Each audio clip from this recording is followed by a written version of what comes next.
고을의 수령이란 자가 백성을 뒤로 하고 산천이나 쏘다녔으니 이게 말이 되는 일이요? 관아에 나타난 감찰관은 놀러만 다니는 어린 사또를 엄히 꾸짖었습니다. 백성은 굶어가는데 강가에선 물 구경, 산에선 흙장난이나 하고 있었으니까요. 하지만 그 어린 눈은 놓치지 않았습니다. 자신이 꼭 해야 할 것들을 말입니다. 어려움에 처한 고을과 백성들을 위해 이 아이가 보고 있었던 것들은 과연 무엇이었을까요? 꼬마 사또 명안의 두 번째 이야기 바로 시작하겠습니다. 시장 한복판에서 비단장수 정씨가 소리를 질렀습니다. 돈주머니가 사라졌다는 것이었지요. 오전 내내 벌어들인 엽전이 가득 들어있던 주머니였습니다. 정씨는 자리를 잠깐 비운 사이에 일이 벌어졌다고 했지요. 시장 바닥에 떨어진 것도 아니고 옆에 놓아둔 보따리 속에도 없었습니다. 감쪽같이 사라진 것이었습니다. 그런데 사라지는 그 순간 시장을 지나가던 한 무리가 있었습니다. 4명의 장정들이었지요. 인근 마을에서 함께 온 사람들로 그날 장을 보러 청석고을에 들른 농부들이었습니다. 이웃 마을 사람들이다 보니 아는 얼굴이라고는 하나도 없었고 누가 주머니를 가져갔는지 본 사람도 없었습니다. 소란이 퍼지자 4명 모두 황급히 발을 멈추었지만 저마다 억울하다며 목소리를 높였지요. 소식을 듣고 달려온 이방 백상기는 이마에 식은땀을 흘렸습니다. 청석고을에 새로 부임한 지 채 3일도 되지 않은 때였으니까요. 백상기는 전임 이방이 하옥된 후 청석고을이 있는 군의 군수가 직접 천거한 인물이었습니다. 젊고 청렴한 사람이었지만 어딘가 어수룩하고 허둥대는 구석도 있었지요. 그런 백상기가 처음 청석고을에 도착해 사또를 만났을 때 눈이 동그래질 수밖에 없었습니다. 사또 이명아는 겨우 11살짜리 아이였으니까요. 어찌나 당황했던지 백상기는 처음 며칠 동안 혼자 고개를 갸웃거리며 관아를 돌아다녔습니다. 이런 어린 사또를 어떻게 모셔야 하는지, 일은 누가 맡아야 하는지 도무지 감이 잡히지 않았던 것이지요. 하지만 곧 알게 되었습니다. 명안이 그냥 아이가 아니라는 것을. 명안은 어떤 일이든 한 번 보면 잊지 않는 눈을 가진 천재였고 사람의 마음속을 꿰뚫어 보는데 귀신 같은 면이 있었습니다. 백상기는 그 사실을 깨달은 뒤로 명안을 아이가 아니라 사또로 대하기 시작했지요. 그런데 이번 사건은 달랐습니다. 범인이 4명 가운데 숨어 있다는 것은 알겠는데 어떻게 가려낸단 말입니까? 백상기는 한숨을 쉬며 말했습니다. 사또 소인의 생각엔 저 4명을 일단 모두 하옥하는 것이 나을 듯합니다. 하나씩 따져 물으면 결국 누군가는 털어놓겠지요. 하지만 명안은 고개를 저었습니다. 한 명을 가려내기 위해 무고한 3명을 옥에 가두는 건 옳지 않다는 것이었습니다.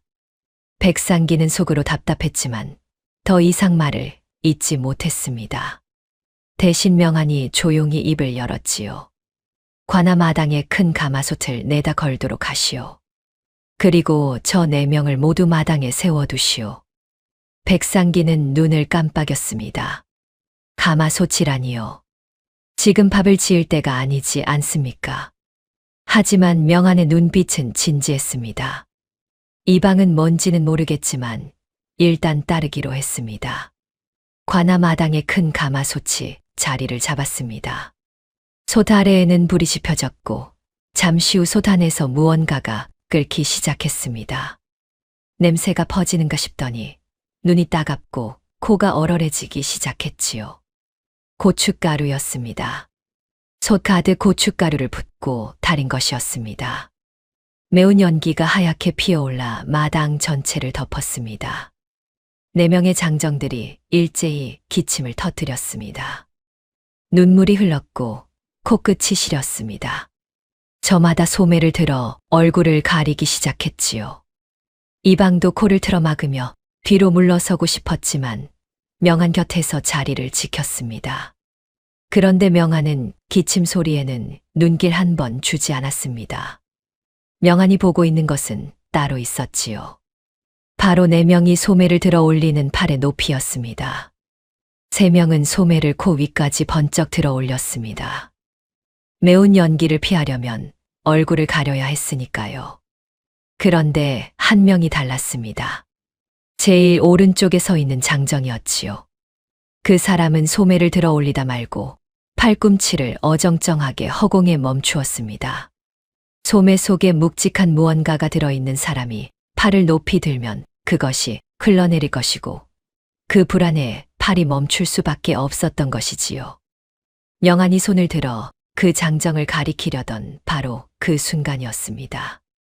이방이 먼저 앞으로 성큼 나서더니 손가락으로 그 장정을 똑바로 짚었습니다. 저자로구나. 저자가 범인이다. 마당이 순식간에 조용해졌습니다. 지목당한 장정의 얼굴이 하얗게 질렸지요.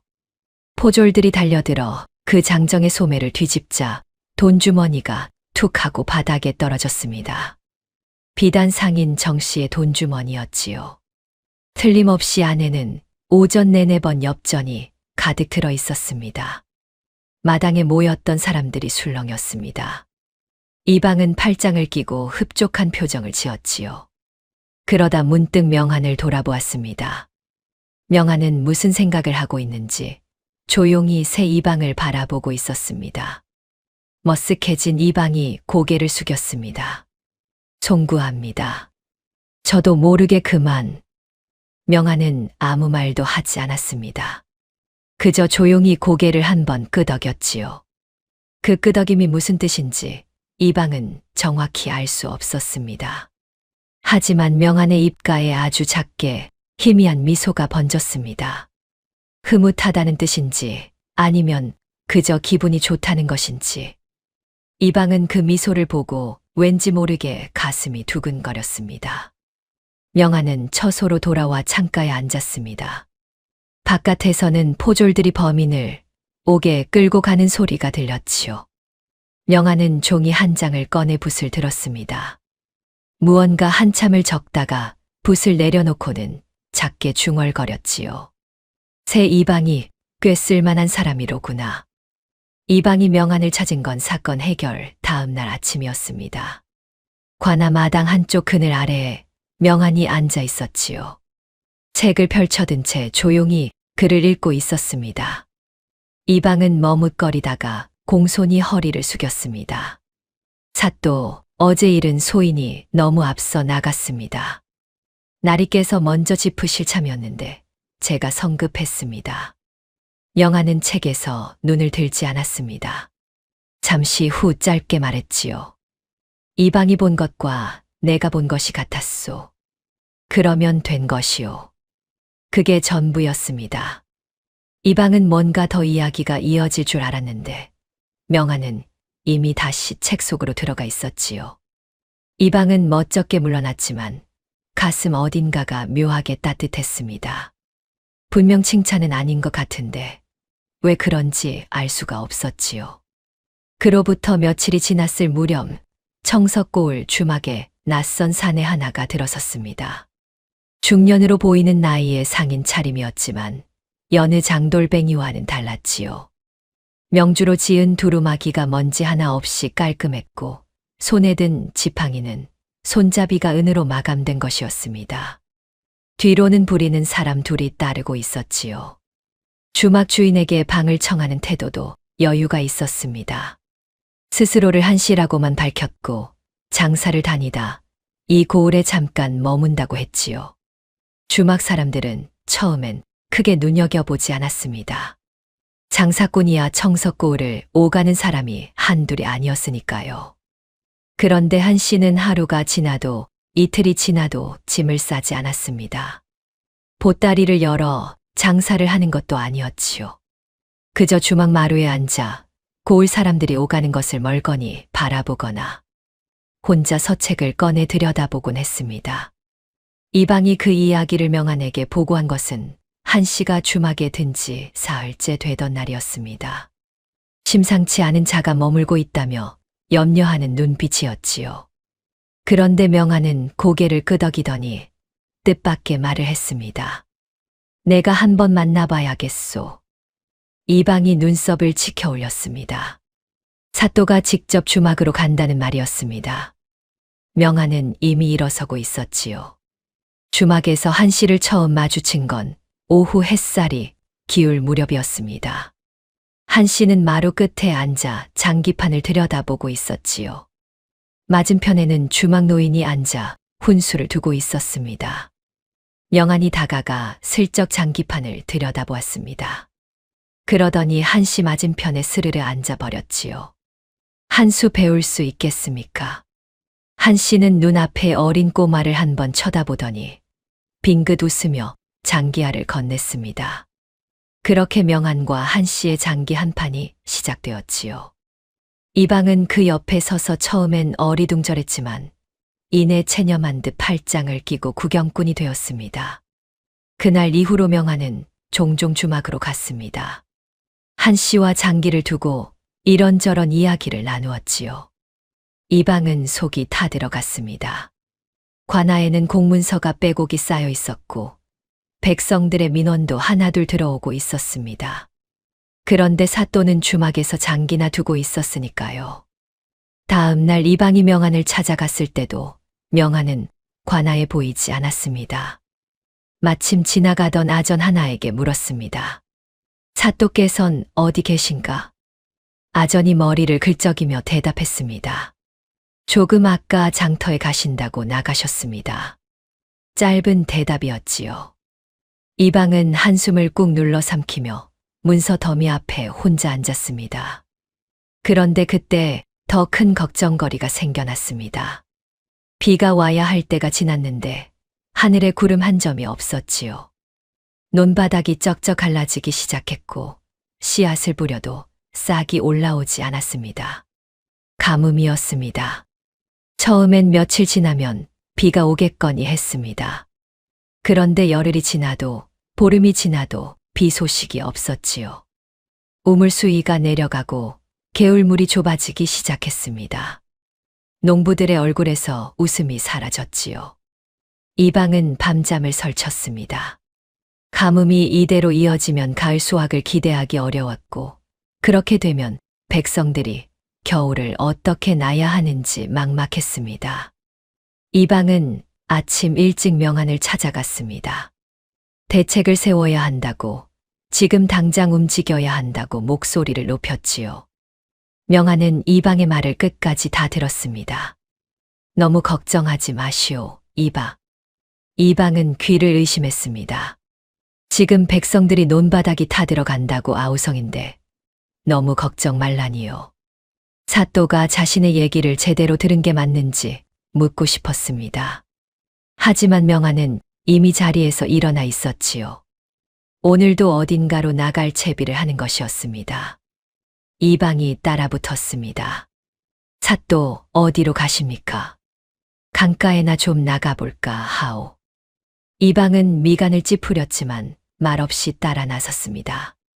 강가에 도착한 명안은 물가에 쪼그려 앉아 한참 동안 물을 들여다보았지요. 이 강의 경치가 참으로 좋구나. 이방은 온 지 얼마 되지 않아 잘 모를 것이오만 난 원래 강가에 예쁜 돌들을 모으는 걸 좋아한다오. 이방은 그 옆에 서서 멍하니 바라만 보았지요. 사또가 이 와중에 물구경, 돌구경을 하러 강에 온 것이 이해가 되질 않았습니다. 한 씨도 그 모습을 보았습니다. 우연히 강가를 지나다가 명안이 물가에 앉아 있는 것을 발견한 것이지요. 한 씨는 발걸음을 멈추고 멀찍이서 바라보았습니다. 어린 사또가 강물을 들여다보며 무언가를 중얼거리고 있었습니다. 아전도 없이 이방 하나만 데리고 나와 물과 돌 위에 쪼그려 앉은 모습이었지요. 며칠 후였습니다. 명안은 아예 강 한가운데에서 뱃놀이를 하고 있었습니다. 강 위에 배를 띄워놓고 뱃전에 걸터 앉아 강 위를 유유히 떠다녔지요. 그 다음 날은 산기슭에 올랐습니다. 명안이 이방과 아전 몇몇을 데리고 계곡 쪽으로 올라가는 것을 한 씨가 또 보았지요. 한 씨는 거리를 두고 뒤를 밟았습니다. 명한과 이방 두 사람이 나지막이 뭔가 이야기를 나눴지만 멀어서 들리지는 않았습니다. 가뭄은 계속되었습니다. 우물 하나가 바닥을 드러냈고 마을 어귀에 오래된 느티나무가 잎을 말아올리기 시작했지요.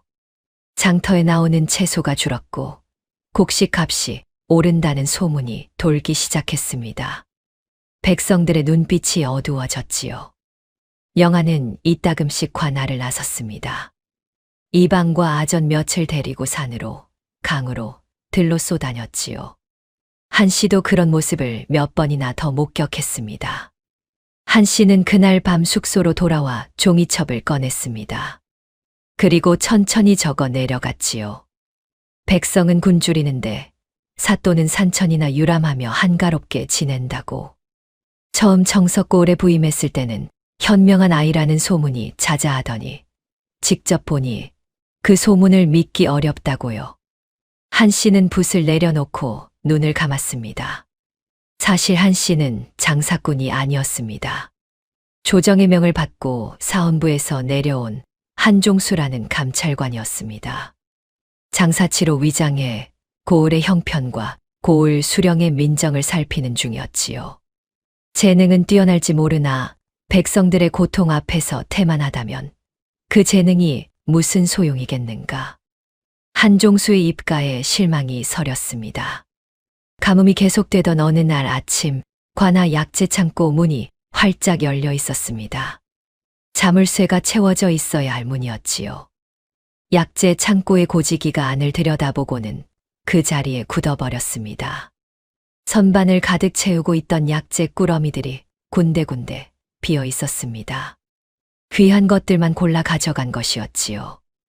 흔하디흔한 것들은 손도 안 댔고 감 나가는 것들만 없어졌습니다. 이방이 창고 앞에 서서 이마를 짚었습니다. 가뭄으로도 머리가 터질 것 같은 판에 이런 일까지 생긴 것이었지요. 이방은 당장 용의자를 추려야겠다고 생각했습니다. 창고 열쇠를 다룰 수 있는 사람, 창고 안의 약재 종류와 위치를 아는 사람, 밤에 관아 주변을 드나들 수 있는 사람. 이방이 하나씩 꼽아보니 5명이 나왔습니다. 관아에서 일하는 아전 둘, 약재 납품을 맡아온 상인 하나, 지난 보름 동안 창고를 드나든 심부름꾼 둘이었지요. 이방이 명한에게 보고하러 갔을 때 명한은 벌써 창고를 다녀온 뒤였습니다. 이방이 5명을 출연했다고 말하자 명한은 고개를 끄덕이며 말했습니다. 그 5명을 관아마당에 불러 모으시오. 이방이 5명을 데려오는 동안 명한은 창고 옆 볕단 더미에서 볏짚을 뽑아들었습니다. 그러고는 짚을 같은 길이로 하나씩 잘라 5 가닥을 만들었지요. 이방이 돌아와 그 모습을 보며 의아했지만 입을 다물고 지켜보았습니다. 5명이 마당에 늘어서자 명한이 그들 앞으로 천천히 걸어갔습니다. 저마다 표정이 달랐습니다. 아전 둘은 억울하다는 낯빛이었고 상인은 당혹스러운 얼굴이었지요. 심부름꾼 둘 중에는 눈을 내리깔고 있는 자도 있었습니다. 명한은 그들의 얼굴을 하나씩 천천히 훑어보았습니다. 그러더니 손에 든 집 1 가닥을 첫 번째 사람에게 건넸습니다. 차례로 돌아가며 1 가닥씩 나눠주었지요. 이것은 예사 볏짚이 아니요. 성황당 새끼줄에서 뽑아낸 영험한 기운이 깃든 짚이라 도둑질을 한 자가 지니고 있으면 밤새 한마디가 자랄 것이오. 내일 아침 해가 뜨면 다시 이 짚을 가져오시오. 길이를 대어볼 것이오. 마당이 조용했습니다. 5명은 각자 손에 든 짚을 내려다보았지요. 명한은 더 말하지 않고 안으로 들어갔습니다. 이방은 잠시 멍하니 서 있다가 명한의 뒤를 따라가며 조용하게 물었습니다. 사또, 볏짚이 정말 잘합니까? 명한은 돌아보지 않고 걸으며 짧게 답했습니다. 그럴 리가 있겠소. 이방은 걸음을 멈추고 멀어지는 명한을 한동안 바라봤습니다. 그러다 천천히 눈이 커졌지요. 이방은 저도 모르게 고개를 끄덕였습니다. 그날 밤은 유독 조용했습니다. 관아에는 불빛이 드문드문 켜져 있었고 바깥에서는 바람 소리만 들렸지요. 하지만 그 고요한 밤, 심부름꾼 가운데 한 명의 방에서는 불이 꺼지지 않았습니다. 복동이라는 이름의 청년이었지요. 복동은 짚을 손 안에 쥐고 이리저리 뒤집어 보았습니다. 눈에 불을 켜고 들여다보아도 짚은 그냥 짚이었습니다. 가느다란 줄기 하나가 전부였지요. 하지만 복동은 잠을 이룰 수 없었습니다. 영험한 기운이 깃들었다는 말이 머릿속에서 떠나지 않았지요. 한마디가 잘한다고 했습니다. 아침에 가져가면 길이를 잰다고 했지요. 만약 자신의 짚이 조금이라도 길어져 있다면 어떻게 되는 것일지 복동의 손이 떨렸습니다. 결국 복동은 짚 끝을 살짝 잘라냈습니다. 짚이 길어질 것을 막으려면 미리 짧게 만들어두면 그만이라고 생각했지요. 복동은 짚을 다시 손 안에 쥐고 눈을 감았습니다. 이제 됐다 싶었습니다. 다음 날 아침 명안이 마당 한가운데 자리를 잡고 앉았습니다. 이방이 그 옆에 섰고 5명이 다시 앞으로 나왔지요. 각자 어젯밤 품에 지녔던 짚을 손에 들고 왔습니다. 명안은 차례로 짚을 받아 나란히 내려놓았습니다. 네 가닥은 어제 나눠준 그 길이 그대로였지요. 마지막 한 가닥만 달랐습니다. 끄트머리가 깎인 듯 조금 짧아져 있었지요. 명안은 짧아진 짚을 손가락으로 집어들었습니다. 그러고는 복동을 바라보았습니다. 복동의 얼굴이 창백해지기 시작했지요. 명안이 천천히 입을 열었습니다. 짚이 자란다고 했지 줄어든다고는 안 했소. 마음이 불안하면 자라기 전에 잘라버리고 싶어지는 법이지. 그 마음이 이 짚을 깎아먹은 것이오. 복동의 입술이 파르르 떨렸습니다. 복동은 그 자리에 풀썩 주저앉아 두 손으로 얼굴을 가렸습니다. 한참 동안 어깨를 들썩이더니 결국 털어놓기 시작했습니다. 복동은 넉 달 전부터 관아 심부름꾼으로 일하고 있었습니다. 노모의 약값이 밀려 있었지요. 처음에는 다달이 모아 갚을 생각이었습니다.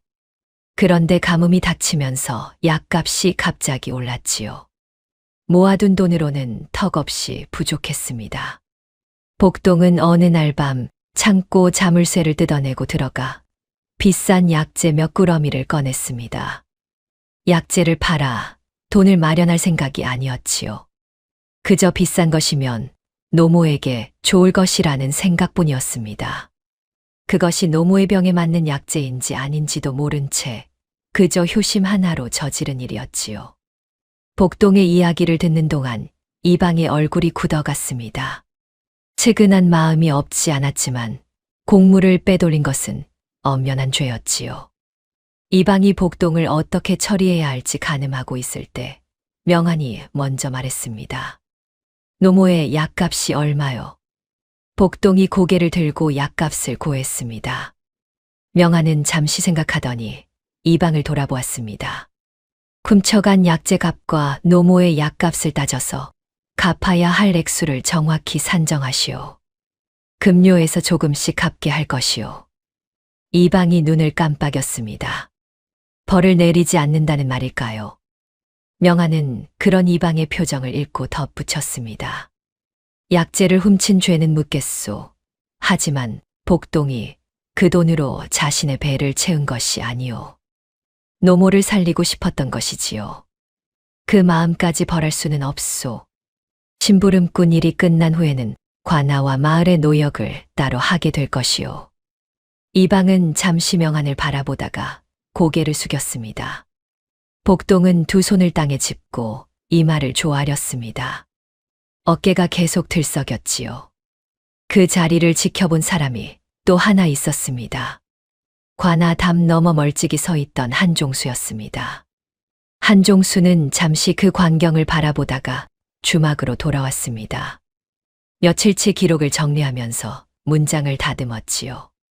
어린 사또가 총명하지만 사또의 본분은 사건을 푸는 것이 아니라 백성을 살리는 것이다. 가뭄이 닥쳤는데도 산천유람의 마음을 두고 있으니 이 아이는 총명하되 아직 사또의 그릇은 되지 못하는 것 같다. 한종수는 그렇게 적고 붓을 내려놓았습니다. 잠시 후 다시 붓을 집어들더니 마지막에 한마디를 더 보탰습니다. 조만간 직접 대면하여 확인할 것이다. 그로부터 며칠 후 마을에 작은 화재가 일어났습니다. 불길이 치솟은 것은 한밤중이었습니다. 청석고을 장터 근처 김부자 집 창고에서 불이 난 것이었지요. 마을 사람들이 허겁지겁 달려나와 물을 퍼날랐고 다행히 불은 창고 한 채를 태우는 것으로 그쳤습니다. 번지지 않은 것이 천만다행이었지요. 날이 밝자 창고 터에는 검게 탄 기둥 몇 개만 남았습니다. 타고 남은 재에서는 아직도 연기가 피어올랐지요. 김부자는 고을에서 손꼽히는 재력가였습니다. 땅도 넓고 곳간도 컸지만 인심이 후하다는 소리는 들어본 적이 없는 사람이었지요. 소작농들에게 쌀쌀맞게 굴기로 이름이 나 있었고 머슴들을 부리는 것도 거칠기로 소문이 자자했습니다. 그래서 마을 사람들 사이에서는 불이 났다는 소식을 들었을 때 안타까워하는 이보다 시원하다는 표정을 짓는 이가 더 많았지요. 제 욕심 채우다 벌을 받은 것이라거나 굶주린 자가 복수를 한 것이라는 말이 장터에 돌았습니다. 이방이 관아에 들어서며 보고를 올렸을 때 명하는 이미 자리에 앉아 있었습니다. 이방이 상황을 설명하는 동안 명하는 말없이 듣고만 있었지요. 이방이 말을 끝내자 명한이 물었습니다. 불이 난 원인은 밝혀졌소. 아직 불분명합니다. 실화인지 방화인지 알 수가 없습니다. 명한은 잠시 생각하다가 자리에서 일어섰습니다. 직접 가보겠다는 것이었지요. 이방이 뒤를 따랐습니다. 둘이 창고 터에 도착했을 때는 아직 마을 사람 몇 명이 주변을 맴돌고 있었습니다. 명한은 탄 자리를 천천히 둘러보았지요. 불이 시작된 지점을 눈으로 가늠했고 창고벽 아래쪽 타다 남은 나무 조각들을 손으로 짚어보았습니다. 이방은 그 옆에서 명한의 시선이 향하는 곳을 따라 눈을 움직였지요.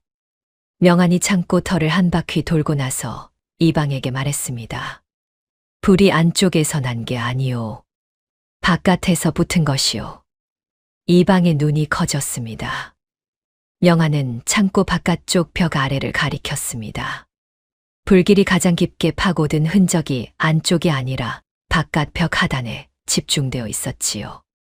안에서 불이 났다면 천장 쪽으로 번져야 하는데 벽 아랫단이 가장 심하게 탔다는 것은 누군가 밖에서 불을 댄 것이라는 뜻이었습니다.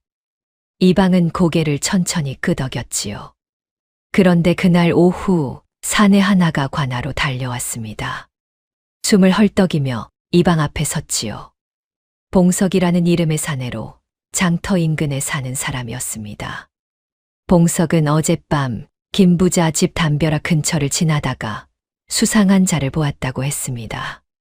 한 남자가 담 근처를 서성이고 있었다는 것이었지요. 봉석은 목소리에 힘을 주며 말했습니다. 얼굴을 똑똑히 보았다고 눈썹 위에 작은 점이 있었다는 것까지 기억한다고 했지요. 이방은 귀가 번쩍 뜨였습니다. 상세한 증언이었습니다. 목격자가 나타났으니 범인을 추리는데 큰 도움이 될 것이었지요. 이방은 봉석에게 수고했다며 자리를 권했습니다. 그러고는 명한에게 이 사실을 알리러 갔지요. 명한은 목격자가 나타났다는 말을 듣고 직접 나왔습니다. 봉석 앞에 앉아 이방이 들은 것과 같은 이야기를 다시 한 번 들었지요. 봉석은 명한 앞에서도 자신 있게 말했습니다. 달도 없는 밤이었지만 분명히 보았고 눈썹 위의 점까지 확인했다고 했습니다. 명한은 봉석의 이야기를 끝까지 들었습니다. 그러고는 잠시 봉석의 얼굴을 가만히 들여다보았지요. 봉석은 명한의 시선이 자꾸 자신의 눈 언저리에 머무는 것을 느꼈습니다. 왠지 불편했지만 태연한 척 눈을 마주쳤지요. 수고가 많았소. 포상이 있을 것이니 잠깐 기다리시오. 봉석의 얼굴에 기대감이 번졌습니다. 이방도 포상이라는 말에 고개를 끄덕였지요. 목격자에게 상을 내리는 것은 마땅한 일이었으니까요. 명하는 자리에서 일어나더니 이방에게 말했습니다. 이방, 증인을 안쪽 창고방으로 안내하시오. 포상을 준비해 두었소. 이방은 약간 의아했습니다. 창고방이라니 포상품을 거기다 두었단 말입니까? 하지만 명한의 눈빛이 진지했기에 이방은 봉석을 데리고 창고방 쪽으로 걸어갔지요. 명한이 앞장서서 창고방 문을 열었습니다. 그 안은 빛이 하나도 들어오지 않는 밀실이었습니다. 작은 창도 두꺼운 판자로 막혀 있었지요. 명한이 봉석을 안으로 들어서게 하고 말했습니다. 포상을 방 안쪽 구석에 두었소. 가져가시오. 봉석이 안으로 들어갔습니다. 문이 닫혔지요. 방 안에는 아무것도 보이지 않았습니다. 봉석은 팔을 앞으로 뻗었습니다. 한 발짝 내딛고 또 한 발짝 내딛었지요. 손끝에 아무것도 잡히지 않았습니다. 방향을 바꿔 다시 팔을 휘저었지만 마찬가지였지요. 봉석은 자기도 모르게 제자리를 빙빙 돌기 시작했습니다. 구석이 어느 쪽인지 알 수가 없었지요. 결국 봉석은 손으로 벽을 짚어가며 방 안을 더듬었습니다. 한참 만에 문이 열렸습니다. 봉석이 나왔습니다. 손에는 아무것도 들려있지 않았지요. 명한이 봉석을 바라보며 조용히 물었습니다. 포상을 못 찾았소. 봉석이 머뭇거렸습니다. 어두워서 잘 안 보였다고 했지요. 명한의 눈빛이 바뀌었습니다. 달도 없는 밤에 먼 발치 사람의 얼굴을 보고 눈썹이 점까지 알아본 사람이 그걸 못 찾았다니. 어찌 된 일이오? 봉석의 얼굴이 굳어졌습니다. 눈동자가 어둠에 적응하는 속도가 남들보다 훨씬 느린 사람이 있소. 밤눈이 어두운 것이지요. 당신이 바로 그런 사람이오. 내가 처음 당신 얼굴을 보았을 때 이미 알았소. 명한이 봉석의 눈을 오래 들여다본 것은 그 때문이었습니다. 봉석의 눈동자가 밝은 곳에서도 빛에 반응하는 속도가 느리다는 것을 읽은 것이었지요. 밤에는 사물의 윤곽조차 잡지 못하는 사람이었습니다. 그런 사람이 달 없는 밤에 지나가는 자의 눈썹이 점을 보았다는 것은 처음부터 말이 되지 않는 이야기였지요. 이제 사실대로 말하시오. 그날 밤 담 근처에서 본 것이 무엇이오? 봉석은 한동안 바닥을 내려다보았습니다. 이방이 눈을 가늘게 뜨고 봉석을 지켜보았지요. 결국 봉석의 어깨가 축 처졌습니다. 그리고 입을 열었습니다. 봉석은 10년 넘게 김부자 집에서 머슴살이를 했습니다. 그런데 1년 전 김부자가 갑자기 봉석을 쫓아냈습니다. 나이가 들어 일이 굼뜨다는 이유였지요. 봉석이 아무리 억울하다고 해도 김부자는 들은 척도 하지 않았습니다. 10년 넘게 몸을 바친 사람에게 내민 것은 달랑 엽전 몇 잎이 전부였지요. 봉석은 그날 이후로 김부자를 향한 원한을 가슴에 품고 살았습니다. 그런데 이번에 창고에 불이 났다는 소식을 들은 것이었지요. 봉석은 기회가 왔다고 생각했습니다. 자신을 오랫동안 무시하던 다른 젊은 머슴, 쇠돌이에게 죄를 뒤집어 씌울 수 있겠다 싶었지요. 쇠돌이는 봉석이 쫓겨난 뒤로 김부자의 눈에 들어 좋은 대우를 받고 있었습니다. 봉석은 자신이 쫓겨나게 된 것이 쇠돌이의 모함 때문이라고 생각했습니다. 봉석은 쇠돌이의 눈썹 위에 점이 있다는 것을 알고 있었지요. 그래서 그 점을 증언에 끼워 넣은 것이었습니다. 포상금도 챙기고 쇠돌이에게 복수도 하고 일거양득이라 생각했던 것이지요. 이방이 이를 악물었습니다. 김부자가 사람을 함부로 대한 것도 잘못이었지만 죄 없는 사람에게 누명을 씌우려 한 봉석도 용납할 수 없었지요. 이방이 포조를 부르려 하자 명한이 손을 들어 막았습니다. 잠깐 기다리시오. 명한은 봉석을 바라보았습니다. 봉석은 고개를 들지 못하고 있었지요. 거짓 증언은 큰 죄요. 하지만 불을 지른 것은 이 사람이 아니오. 진짜 방화범은 따로 있소. 이방이 눈을 깜빡였습니다. 명아는 창고 터에서 이미 불이 바깥에서 붙었다는 것을 파악했지요. 그렇다면 봉석이 그날 밤 담 근처에 간 것은 사실일 수도 있었습니다. 다만 어두워서 아무것도 보지 못했고 이야기를 꾸며낸 것뿐이었지요. 그날 밤 담 근처에서 진짜로 본 것이 있소. 사람 모습이 아니어도 좋소. 냄새든 소리든 무엇이든. 봉석이 천천히 고개를 들었습니다. 명안의 눈빛이 닥달하는 것이 아니라 진지하게 묻고 있다는 것을 느꼈지요. 봉석은 잠시 생각하다가 말했습니다. 지나갈 때 솔타는 냄새 같은 것이 났다고 했습니다. 그리고 뭔가 끌리는 소리가 들렸는데 지게 같은 것을 질질 끌고 가는 소리였다고 했지요. 명아는 그 말을 듣고 이방을 바라보았습니다. 이방도 그 뜻을 바로 알아차렸지요. 솔 타는 냄새와 지게 끄는 소리. 지게의 솔가지를 잔뜩 실어 날라 불쏘시개로 쓴 것이었습니다. 불을 지르고 급히 달아나면서 지게를 어딘가에 버리고 간 것이지요. 이방이 명안에게 말했습니다. 그렇다면 창고 터 주변을 다시 뒤져봐야 할 것 같습니다. 명안이 고개를 끄덕였습니다. 이방은 포졸들을 불러 창고 터 인근을 샅샅이 뒤지게 했지요. 1시경도 지나지 않아 아전 하나가 달려왔습니다. 창고 뒤편 수풀 속에 낡은 지게 하나가 쓰러져 있었다는 것이었지요. 지게 발판에는 검게 그을린 솔가지 조각이 아직 붙어 있었습니다. 그것이 누구의 지게인지를 밝히는 데는 오래 걸리지 않았습니다. 김 부자 집에서 오래 일하다 쫓겨난 또 다른 머슴의 것이었습니다. 그 사람은 봉석보다도 더 오래 김 부자 밑에서 일하다 비슷한 이유로 내쫓긴 사람이었지요. 이방이 그 사람을 데려오게 했고 지게를 보여주자 이내 모든 것을 털어놓았습니다. 더는 버티지 못한 것이었지요. 그 방화범은 무거운 벌을 받았습니다.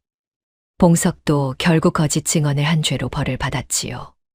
최도리는 아무 죄 없이 하루아침에 누명을 쓸 뻔하다가 가까스로 위기를 넘겼지요. 한종수는 이번 일도 멀리서 지켜보았습니다. 관아 근처에서 아전들이 바삐 움직이는 것을 보고 사람들 사이에 섞여들었지요.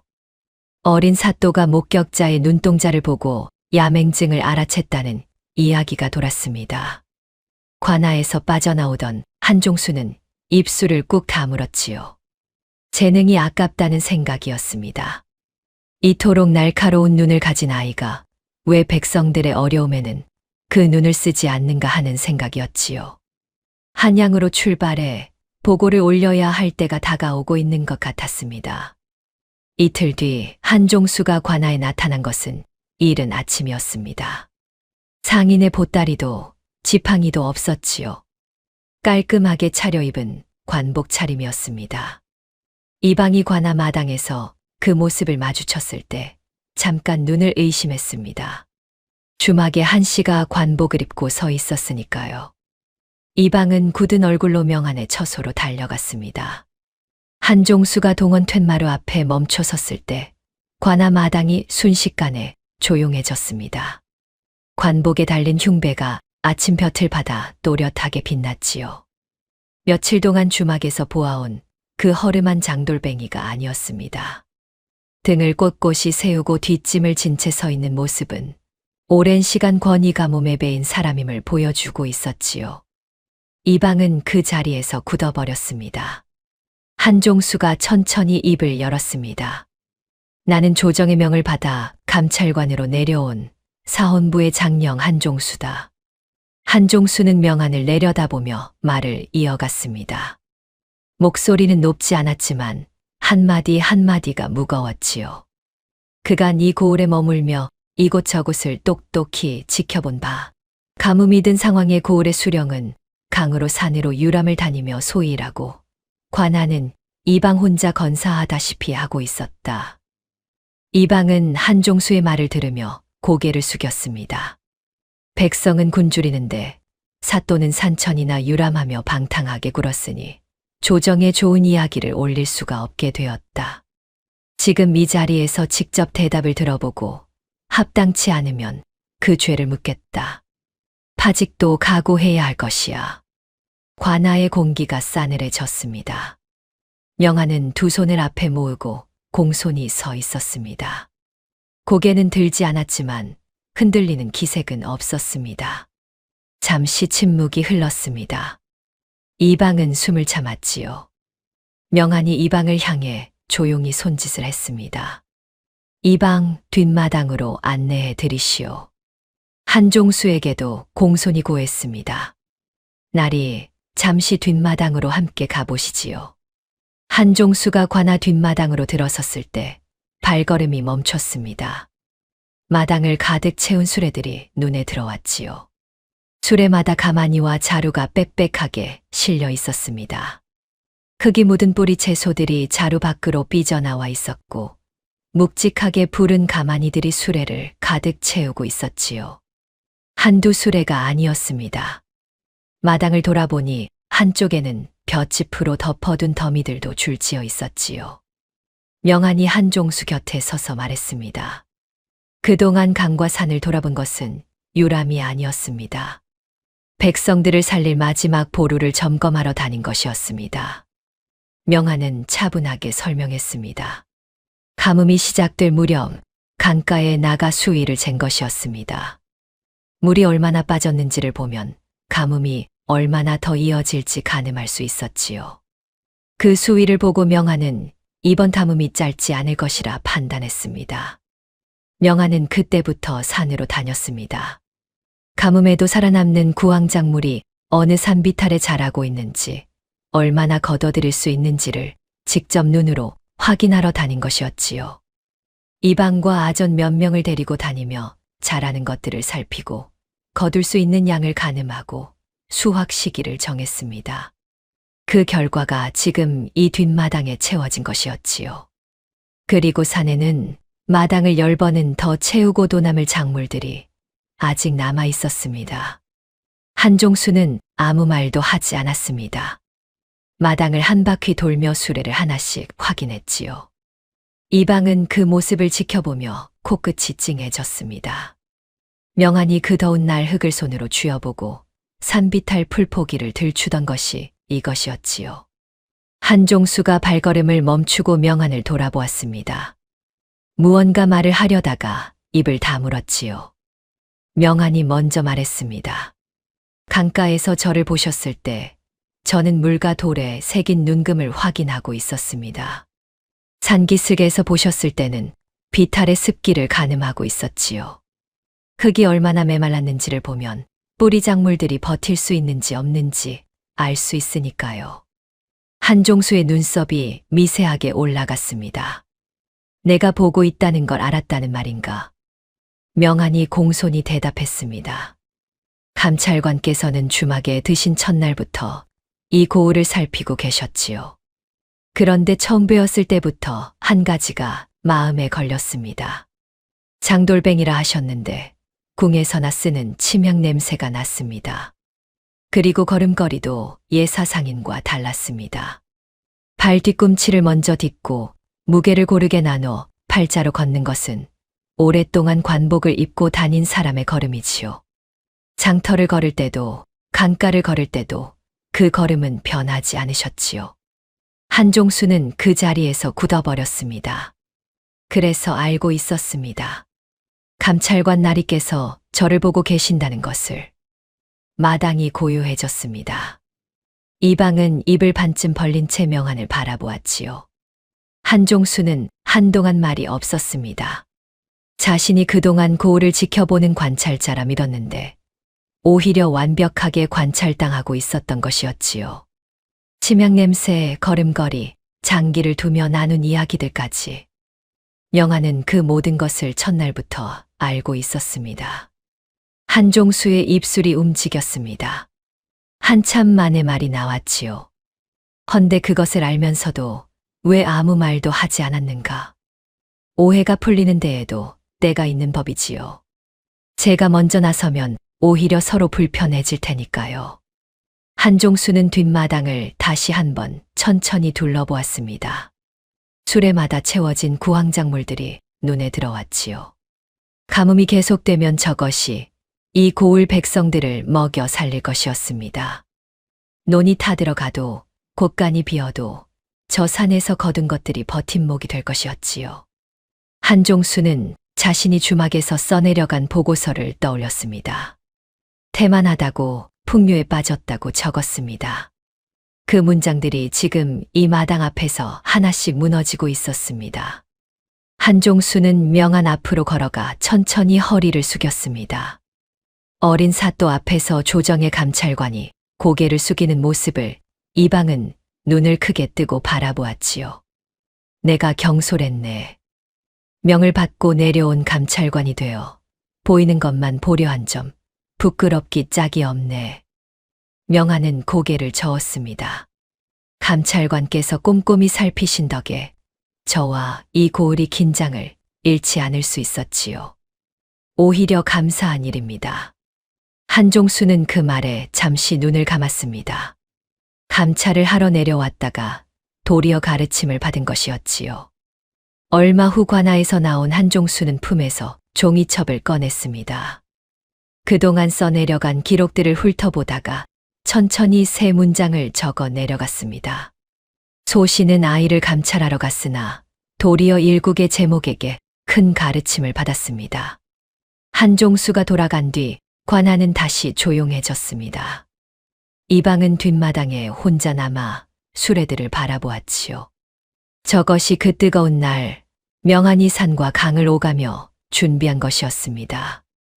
이방은 생각했습니다. 자신은 곁에서 함께 다녔으면서도 충분할지 모르겠다며 불안해했지요. 그런데 명안은 처음부터 흔들리지 않았습니다. 너무 걱정하지 말라던 그 말이 빈말이 아니었던 것이지요. 강가에 예쁜 돌을 모으는 것을 좋아한다는 말을 듣고 어처구니 없어 하던 자신의 모습을 떠올리자 부끄러워 얼굴이 달아올랐습니다. 이방은 명안의 처소 쪽으로 걸어가 문 앞에 섰습니다. 안에서는 책장 넘기는 소리가 들렸지요. 이방이 문을 두드렸습니다. 들어오시오. 이방이 안으로 들어갔습니다. 명안은 책상 앞에 앉아 책을 펼쳐 들고 있었지요. 이방은 무슨 말을 해야 할지 몰라 잠시 서 있다가 그냥 꾸벅 허리를 숙였습니다. 명안이 고개를 들어 이방을 바라보았지요. 무슨 일이오? 왜 그러시오? 그냥 사또께 절 한번 하고 싶었습니다. 명안은 잠시 이방을 바라보다가 빙긋 웃었습니다. 그게 전부였지요. 명안은 다시 책으로 눈을 돌렸습니다. 이방은 그 모습을 보며 슬그머니 문을 닫고 나왔지요. 복도를 걸으며 혼자 중얼거렸습니다. 우리 사또 나리는 호랑이 감찰관보다 더 무서운 분이라고. 뒷마당에서는 아전들이 수레를 정리하기 시작했습니다. 볕이 여전히 따가웠지만 관아 마당에는 바람이 한 줄기 흘렀지요. 명안은 창가에 앉아 밖을 바라보았습니다. 저 멀리 마을 어귀에서 농부 하나가 지게를 지고 걷고 있었지요. 가뭄은 아직 끝나지 않았습니다. 하지만 뒷마당에 수레들이 있는 한 그 가뭄을 버텨낼 수 있을 것이었습니다. 명안이 다시 책을 펼치려던 그때였습니다. 창밖 하늘이 갑자기 어두워지더니 굵은 빗방울이 하나둘 창문을 두드리기 시작했지요. 명안은 책을 내려놓고 천천히 일어났습니다. 창문을 열자 비냄새가 확 밀려들었습니다. 마당에 있던 아전들이 하늘을 올려다보며 소리를 질렀고 마을 쪽에서도 환호성이 들려왔지요. 이방이 헐레벌떡 달려와 명안 곁에 섰습니다. 두 사람은 나란히 쏟아지는 빗줄기를 바라보았지요. 이방의 눈가가 붉어졌습니다. 명안은 아무 말도 하지 않았습니다. 그저 손을 창밖으로 내밀어 빗물을 손바닥에 받았지요. 차갑고 시원한 물방울이 작은 손 위에 고였습니다. 빗줄기는 조금씩 굵어졌습니다. 타들어가던 논바닥 위로 메말랐던 우물 속으로 오랫동안 기다려온 빗물이 고이기 시작했지요. 빗소리가 커질수록 마을 쪽에서 들려오는 환호성도 커졌습니다. 명안은 눈을 감고 그 소리에 귀를 기울였지요. 소리들이 눈앞에 그려졌습니다. 논으로 달려나가 두 팔을 벌리고 있을 농부들, 우물가에서 서로 손을 잡고 웃고 있을 아낙들, 빗속에서 신나게 뛰어다닐 아이들. 명한의 입가에 천천히 미소가 번졌습니다. 어린 사또의 그 미소는 오늘 이 고을에서 가장 환한 것이었지요. 청석고을의 긴 여름이 그렇게 끝나가고 있었습니다. 반가운 빗소리는 마을 사람들의 웃음소리와 함께 밤이 깊도록 그치지 않을 것 같았습니다. 오늘 이야기가 마음에 잔잔한 여운을 드렸다면 앞으로도 좋은 이야기들로 찾아뵐 수 있도록 구독과 좋아요를 눌러주시기 바랍니다. 오늘도 평안과 행복이 가득한 하루 되시길 기원하겠습니다. 꼬마야담이었습니다.